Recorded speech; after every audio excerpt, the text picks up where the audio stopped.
The Pokemon TCG Pocket currency you'll have the most of without doing anything is Shinedust, and it's not even close. After just 2 weeks of moderate playtime, I found myself with nearly 12,000 of the stuff. Unfortunately, Shinedust isn't used to obtain new cards. Instead, its only use is for obtaining Flair, which are cosmetic effects you can add to cards. But how exactly does it work? Well, there's no duplicate protection in Pocket, meaning that you could find yourself with 100 copies of a single card. You could trade those excess copies whenever trading is added, or dust them and get yourself that Flair. I'll break this video into 2 parts since there's quite a bit to cover. First up, the various ways you can earn Shinedust. The easiest way to earn Shinedust is simply by opening packs and pulling cards you already own. Thankfully, Pokemon Zone compiled all the information about duplicates, which you can see on screen right now. I personally prefer referring to the rarities as common, uncommon, rare, and EX, but I'll use the official terms here. Getting a duplicate copy of a single diamond card rewards you with 10 Shinedust, 2 diamonds is 20, 3 diamonds is 100, and 4 diamonds is 300. Switching to the higher rarity star cards, 1 star is 210 Shinedust, 2 is 870. I couldn't find anything on immersives, and crown rares offer up 3600 Shinedust. You can obtain duplicates of cards from opening packs, choosing them in Wonder Pick, and even buying them from the shop with shop tickets, but that's only for promo cards. As I've mentioned in numerous videos, you should try to complete as many solo battles against the computer as soon as possible. The main reason is that you receive a lot of experience, pack hourglasses, and shop tickets for your troubles, but it's also a way to farm Shinedust. By winning all 27 solo battles against the computer from Genetic Apex, you'll end up with 3,300 Shinedust, which is more than enough to get you started on your Flair journey. To add 750 Shinedust, simply complete 6 of the 12 advanced missions in Pocket. You'll want to complete 9 anyways to get the 120 pack hourglasses, so the Shinedust is just a bonus along the way. The missions are insultingly easy and will be completed by doing basic things in Pocket like editing a deck, sending thanks, and reaching level 6. An inefficient way to get Shinedust is with premium missions and premium tickets. Very few people should actually do this because it's a waste of premium tickets, but it's an option nonetheless. By spending $10 a month on the premium pass and completing certain premium missions, you'll earn premium tickets. You can then exchange 1 ticket for 50 Shinedust up to a maximum of 10 times. This is the last thing you want to spend your tickets on, as you can get exclusive premium card arts, hourglasses, and more with them. But again, it exists. Achievements are a part of Pocket reserved solely for rewarding Shinedust.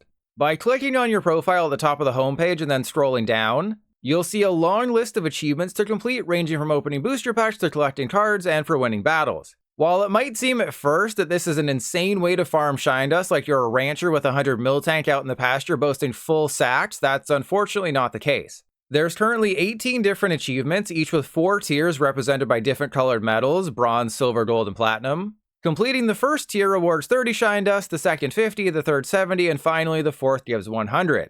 One of the achievements, for example, is based on the number of versus battles you win. And all it takes to get that 100 Shinedust is 10,000 wins. Yeah, not exactly going to be able to bang that one out over the weekend. Some achievements are definitely easier than others, like opening booster packs. I reached 100 in 3 weeks, and collecting cards, which I had 500 of in those 3 weeks as well, since each pack comes with 5 cards.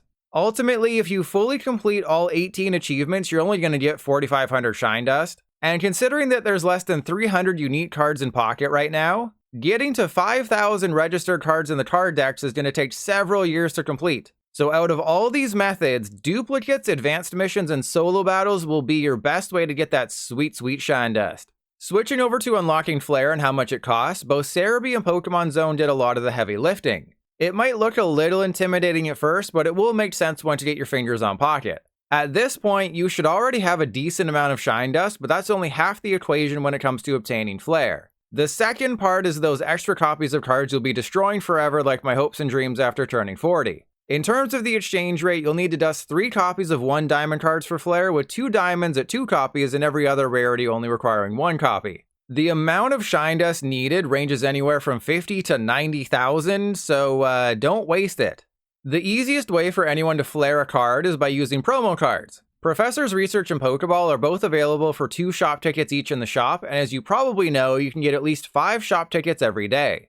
Not only that, it only takes a single copy of a promo card to unlock a Flair, meaning you just need 6 total to get every possible Flair. After buying your copies of the trainers, head over to My Cards, then click on the card. Tap Obtain Flair, select the Flair you want, and hit Exchange. A little animation will play and then that flare will be added to your collection. For all the cards of a diamond rarity, so commons, uncommons, rares, and EXs, the gold sparkles will be the first flare you can unlock. By doing this, you'll unlock the second flare. Unlock the second flare, you get the third. And by unlocking the third flare for that card, you'll be able to get the fourth and final flare. Using my Snom as an example, I had to exchange for the Sparkles and Hearts flare before the Snowflakes flare became available. For a total of 9 Snom though, I managed to get that Battle Flair. Because I don't have enough Snom remaining after doing all of this though, I can't get any more copies of Snom Flare, so Thanos, snap your cards wisely. As for star rarity cards or higher, the flare you can unlock for them is selectable right away. You don't have to exchange for the previous one to get the next one,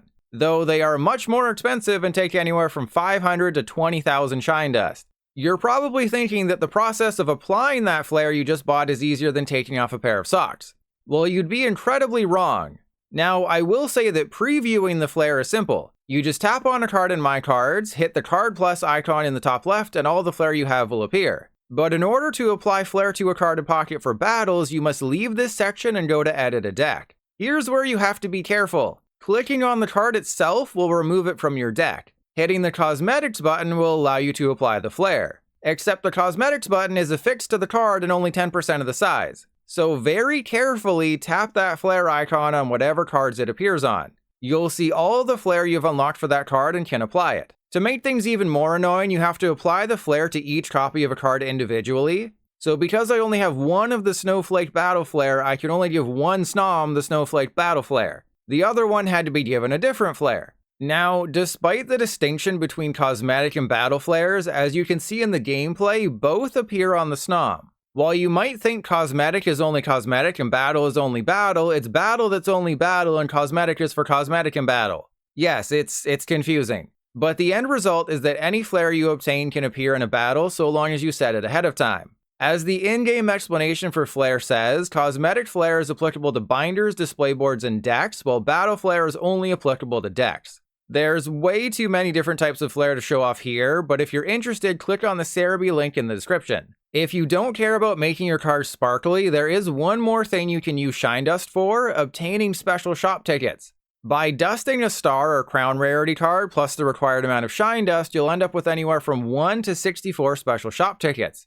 These tickets can be used to buy special cosmetic items from the shop, but they aren't cheap. The coin and sleeve are 12 tickets each, while the playmat is 26. So you'd have to permanently delete one immersive card plus 4,000 Shinedust to afford just the coin. Since I still haven't pulled a single immersive or crown rare in my nearly 1 full month of Pocket, I can't give you a demonstration of this. Yeah, it's been tough out here in New Zealand with all the kangaroos. To quickly wrap up this video, Shinedust is earned super easily in Pokemon TCG Pocket, whether it's from opening packs or completing solo battles. You can then use Shinedust and excess copies of cards to obtain Flair, which gives your cards a little pizzazz both in and outside of battle. If you have any other questions about Pocket, ask away in the comments or check out my starter guide playlist in the description.